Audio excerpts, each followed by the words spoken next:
Regna una grande incertezza a livello nazionale sull'apertura delle scuole, ma dal Veneto arriva una voce forte e chiara sull'argomento. Noi confermiamo l'apertura il 14 come previsto, anche perché dietro ad ogni spostamento c'è l'ansia e l'organizzazione da parte delle famiglie che spesso si sono già programmate, quindi è giusto battersi fino in fondo perché il 14 si apre.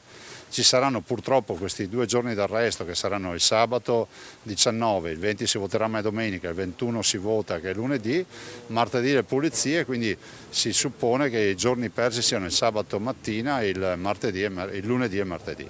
Altro tema di grande importanza è quello dei trasporti e sono molte le aziende del settore che annunciano di non poter gestire i flussi con le regole previste dal governo. E la mia proposta è sempre la stessa, vedrete che alla fine arriveremo in quella direzione. Se è vero che il governo ha fatto un accordo ai primi di aprile per la sicurezza nei posti di lavoro, quindi garantendo appunto la sicurezza sanitaria nei posti di lavoro, quindi garantendo che 1, 2 o più lavoratori possano lavorare fianco a fianco nel processo produttivo per 8 ore tenendo la mascherina.